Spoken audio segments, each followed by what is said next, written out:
Hi friends, Saturday mini vlog அப்புறம் lunch பண்ணதிலே add பண்ணியிருக்கேன். இன்றைக்கி வந்து பார்த்தீங்கன்னா ஒரு சூப்பரான ரெசிபி தான் பண்ணியிருக்கேன். அப்பளம் வறுத்து வச்சுருக்கேன், அப்புறம் மோர் மிளகா, அத்திக்காய் வத்தல் எல்லாமே வந்து வறுத்து வச்சுருக்கேன்.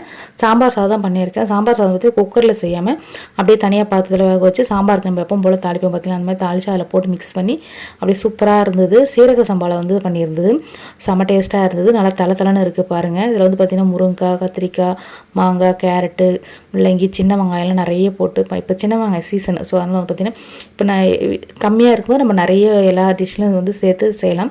அப்புறம் பாப்பாவோட கொலுசும் வந்து பார்த்திங்கன்னா ரொம்ப டைட்டாகிடுச்சு. சரி, அதை மாற்றிட்டு அதுக்கு எவ்வளோ வருதோ அந்த அளவுக்கு எடுத்துக்கலாம்னு சொல்லிட்டு தான் போனோம். நாங்கள் போட்டது வந்து பார்த்திங்கன்னா 67 கிராமு, இப்போ எடுத்தது வந்து பார்த்திங்கன்னா 63 கிராம். ஸோ அதுக்கு ஏற்ற மாதிரி கரெக்டாக அப்படி எடுத்தாச்சு. நிறைய முத்தெலாம் வச்சு எடுக்கல, அது வந்து நிறைய கொட்டிடுது. அதனால் வந்து பார்த்திங்கன்னா நான் கெட்டிமாக இருக்கட்டும், ஆனால் கொஞ்சம் நல்லா ஸ்ட்ராங்காக இருக்கிற மாதிரி எடுத்தாச்சு. போட்டதுக்கு அப்படியே வந்து எடுத்தாச்சு. எக்ஸ்ட்ரா ஒரு 150 மட்டும் தான் கொடுத்தோம். இந்த வீடியோ பிடிச்சா மறக்காமல் லைக் பண்ணுங்கள்.